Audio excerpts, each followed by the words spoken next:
الحمدللہ عدد خلقہ ورضا نفسہ وزنۃ عرشہ ومداد کلماتہ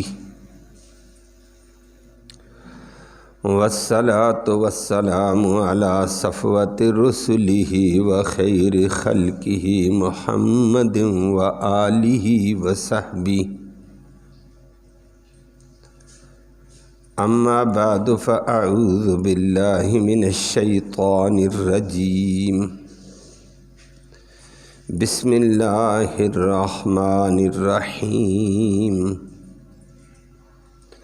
افمن اتبع رضوان اللہ کمن باء بسخط من اللہ ومأواہ جہنم وبئس المصیر ہم درجات عند اللہ واللہ بصیر بما یعملون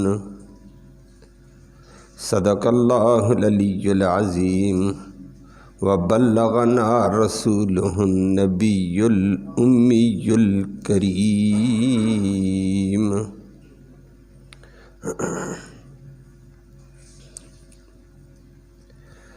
قابل تکریم معزز سامعین کرام،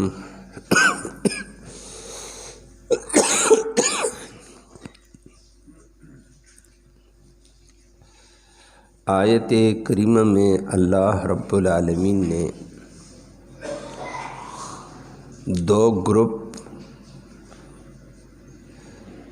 دو قسم کے، دو نوع کے طبقات کا ذکر فرمایا ہے اور فرمایا کہ اس کے اوپر خود ہی فیصلہ سنا دو۔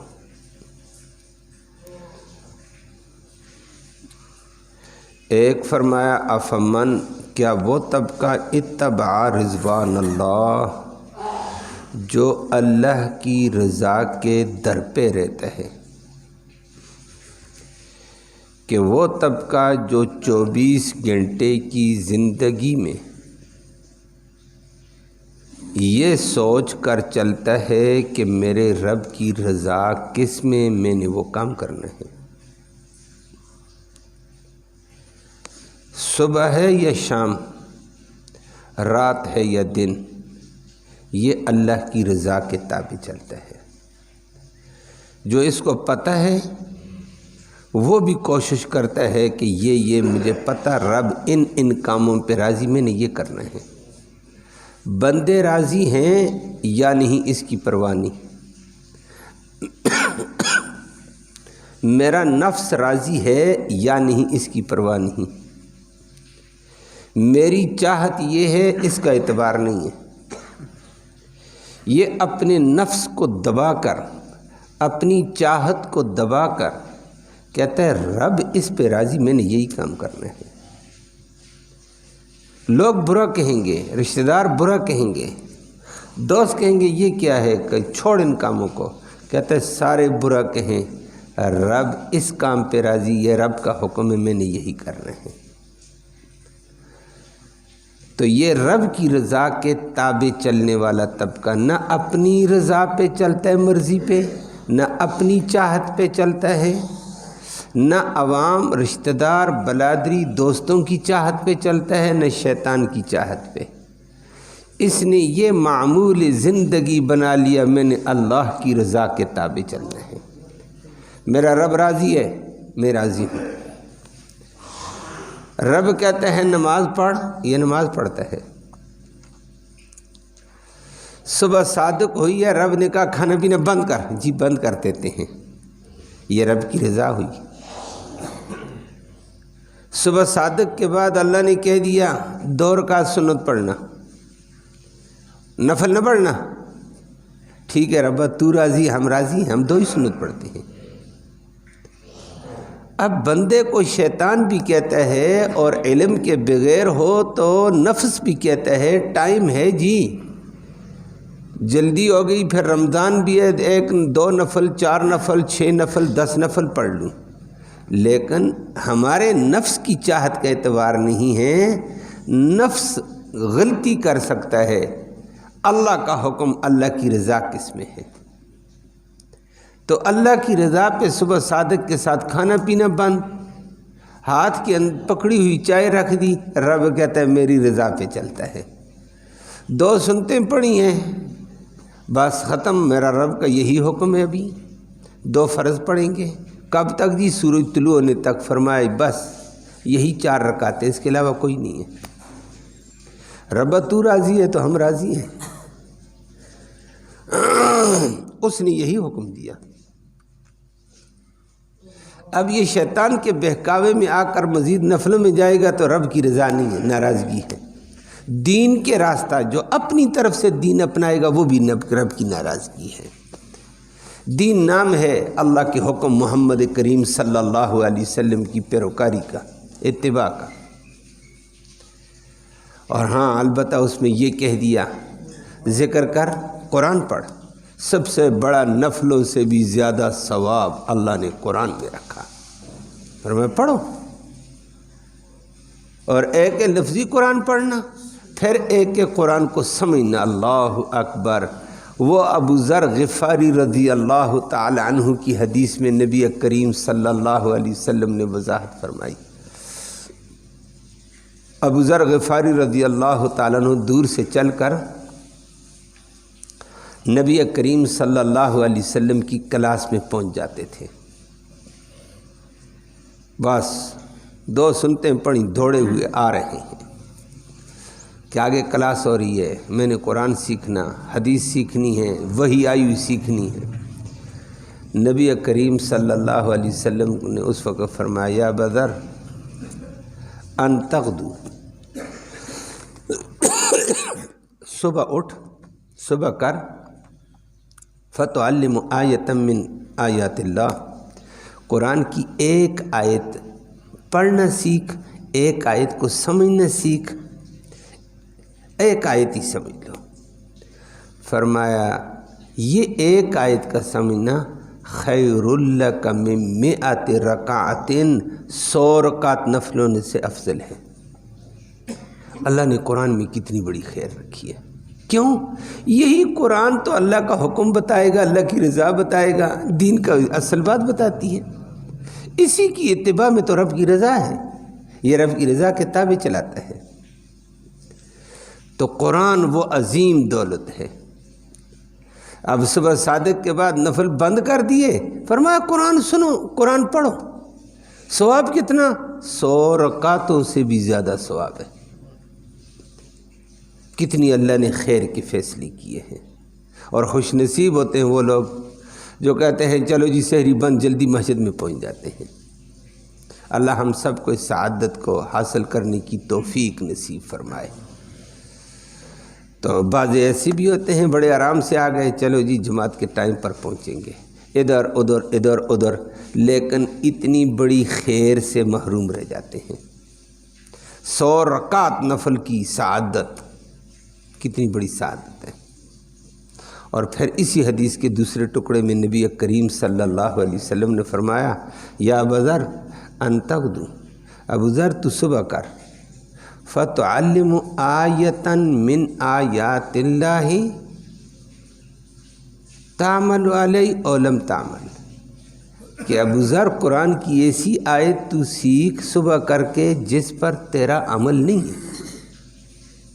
عمل نہیں ہوتا ہے، بعض دفعہ وہ بندے سے متعلق ہوتی نہیں ہے۔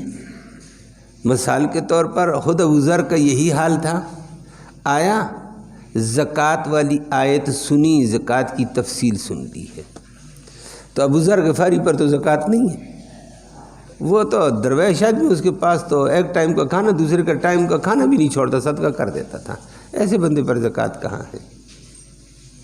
لیکن فرمایا تو رب کا دین سمجھ کر ایسی آیت بھی سیکھ جو تیرے عمل کے لیے نہیں ہے۔ تو فرمایا اس لیے قرآن کو ایک آیت سیکھنا ایسی جو تیرے عمل میں بھی نہیں، اس آیت کو سن سمجھ پڑھ، فرمایا یہ تیرے لیے خیر لک من 1000 رکعۃ، 1000 رکعتوں سے بھی زیادہ افضل ہے۔ قرآن کی ایک عظمت ہے، اللہ ہمیں اس کا لحاظ رکھنے کی توفیق نصیب فرمائے۔ بعض دفعہ ساتھی ہو جاتے ہیں، قرآن کی بات ہو رہی ہوتی ہے، قرآن کی آیت کی وضاحت ہے، محمد کریم صلی اللہ علیہ وسلم کی حدیث کی وضاحت، وہ یہ سمجھتے ہیں یہ ویسی باتیں لگی ہوتی ہیں۔ قصے کہانیاں نہیں ہوتے ہیں، یہ اللہ کی رحمت ہے، اور ہم قصوں کہانیوں سے بچنے کی بھی کوشش کرتے ہیں۔ قوم کو قصے کہانیوں پہ لگانا فضول ہے، بات وہ کی جائے جو رب کی ہے یا رب کے نبی کی ہو، اس میں خیر ہوتی ہے۔ اس کو سننا 1000 رکعتوں سے، ذکر اذکار سے، ان ساری چیزوں سے افضل ہے۔ اسی لیے امام بخاری رحمہ اللہ نے کتاب العلم میں باب قائم کیا، النصاۃ للعلماء، یہ باب قائم کیا کہ عالم ربانی قرآن و حدیث بول رہا ہو تو اس وقت ذکر، اذکار، تلاوت، اس وقت نفل سب بند۔ فرمایا ذکر اذکار میں کرتا ہوں، میں استغفار کرتا ہوں تو ثواب، فرمایا نہ، تیرے ذکر کا اتنا ثواب نہیں، جو رب کے قرآن کے ذکر کو سن اس کا ثواب زیادہ ہے، جو رب نے نصیحت نامہ اتارا اس کا فائدہ زیادہ ہے۔ اور امام بخاری عجیب قسم کا مجتہد گزرا ہے، اللہ اس پہ کروڑوں رحمتیں نازل فرمائے۔ وہ بڑے عجیب انداز سے استنباطی انداز اختیار کرتا ہے بخاری شریف میں، اور باب النصاۃ للعلماء لگا کر روایت لائی ہے نبی کریم صلی اللہ علیہ وسلم کے عرفہ کی، کہ نبی کریم صلی اللہ علیہ وسلم عرفہ کے میدان میں کھڑے ہیں، اور عرفہ آپ جانتے ہیں 9 ذی الحجہ حج کا دن ہے۔ ذکر اذکار، توبہ، استغفار، رونا دھونا، گریہ زاری سے اپنے گناہ معاف کرنے ہیں، امت کی معافی کی بات ہے، اپنے خاندان کی معافی کی باتیں ہیں۔ لوگ تڑپے ہوتے ہیں وہاں پر۔ جب نبی کھڑے ہو کر حدیثیں بیان کرنے لگے، نبی نے جریر بن عبداللہ بجلی کو کہا ہے، جریر بن عبداللہ بجلی کو، علی کو، داغبائی کو کہا تنصت الناس، لوگوں کو چپ کرا دو، ذکر بند، استغفار بند، درود بند، سب کچھ بند، حدیث سننا ضروری۔ اللہ ہم سب کو عمل کی توفیق نصیب فرمائے۔ جب عرفہ کے میدان میں اتنا بڑا ذکر اذکار کے مقابلے میں قرآن و حدیث سننے کا ثواب زیادہ ہے، تو امام بخاری کہتا بتاؤ پھر میں کیا کروں؟ اسی لیے امام بخاری نے کہہ دیا اللہ کی رضا کے تابع، تو فرمایا اللہ کی رضا کے تابع چلنے ہیں۔ افمن اتبع رضوان اللہ، کیا وہ طبقہ جو یہ دیکھ کر چلتا ہے میرے رب کی رضا کس میں ہے؟ تو رب کی رضا کے لیے مثال دیتے ہوئے میں آگے گیا ہوں حدیث کے ذریعے سے، کہ رب کی رضا ہے صبح صادق تک کھاؤ، صادق کے بعد رب کی رضا نہیں ہے، بس جی روک دیتے ہیں ہاتھ۔ رب کی رضا، اچھا جی مسجد جانا ہے، جا کر نفل پڑھیں گے، فرمایا نہ پڑھنا۔ رب تو کس میں راضی؟ 2 سنتوں پہ میں راضی ہوں، راضی۔ اس کے بعد ٹائم ہے تو کیا کریں؟ کہا قرآن پڑھو، ٹائم ہے تو قرآن سنو، ٹائم ہے تو ذکر کرو، پھر ٹائم ہے تو اس کے بعد جی 2 فرض بس، اس کے بعد جی کوئی نفل پڑھے، فرمایا بالکل نہیں، میرا حکم مان، میری رضا میری اتباع میں ہے۔ صبح صادق کے بعد طلوع شمس تک صرف 4 رکعتیں، ذکر ہے، تلاوت ہے، اور کام ہے۔ طلوع شمس ہو گیا، سورج طلوع ہو گیا، اس کے بعد 2 رکعت چاش کے پڑھتا، اشراق کے پڑھتا پڑھ۔ فرمایا اللہ کی رضا، ہر مرحلے میں اللہ کی رضا کے تابع بندے چلتے ہیں۔ خاندان میں، معاشرتی زندگی میں، یہ رشتہ دار ہے جی اس کے ساتھ کیا سلوک کروں، رب کس میں راضی، تو احباب ایسے چلتے ہیں جو رب کی رضا میں نے وہ کرنا ہے۔ اور جی رشتہ دار نے برا کیا، کہا رشتہ دار نے برا کیا، میں نے رب کی رضا کے تابع، جو میرا رب کہتا ہے یہ کام کر میں نے کرنا ہے، رشتہ دار نے برا کیا تو میں کیا کروں، اس کو بدلہ اللہ دے گا۔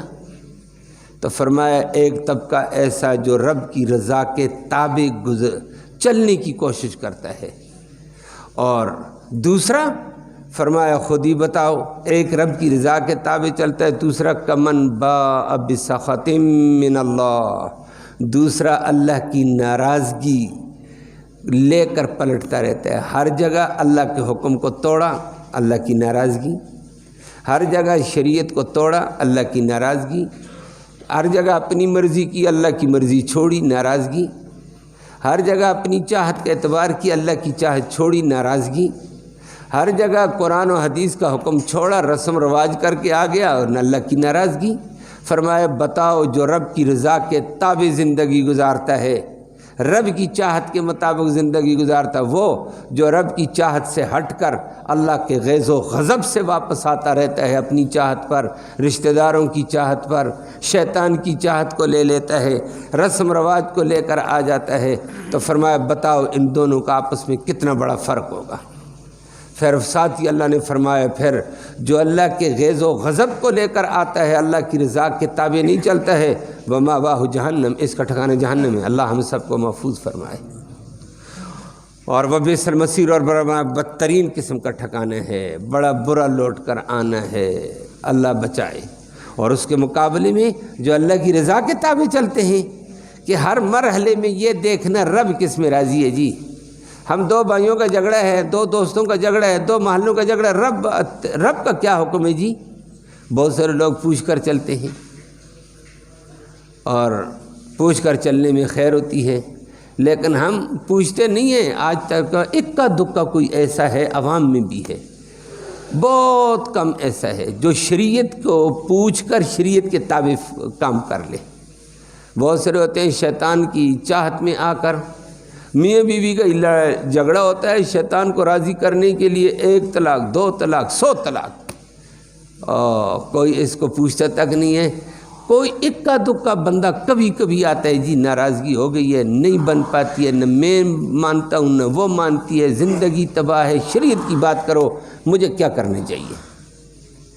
اگر میں جدائی کروں تو طریقہ کیسا ہونا چاہیے جی؟ جو شریعت والا ہے، رضا والا ہے۔ اکا دکا آتے ہیں، نہیں تم اپنے انداز۔ اللہ ہم سب کو ہدایت۔ یہ میں نے ایک مثال دی، دیگر معاملات میں بھی ایسے ہیں۔ فرمایا جو اللہ کی رضا کے تابع دنیاوی معاملات کو، دین کے معاملات کو سر انجام دیتا ہے، ہم درجات عند اللہ، یہ ہیں بڑے بڑے درجات پر اللہ کے ہاں۔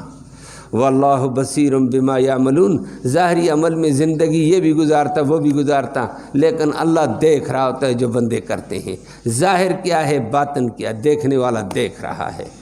ایک اللہ کی رضا کے تابع چلتا ہوئے جاتا ہے، تھوڑا کام کیا لیکن دل میں رب کی رضا ہے، اس تھوڑے پر بھی اللہ نواز دیتا ہے۔ اور ایک بڑے زیادہ کام کرے لیکن اللہ کی رضا کے تابع نہیں کیے، اپنی مرضی کے تابع کیے ہیں، اس کی حیثیت اور ہوتی ہے۔ اللہ ہم سب کو اپنی رضا والے اعمال نصیب فرمائے۔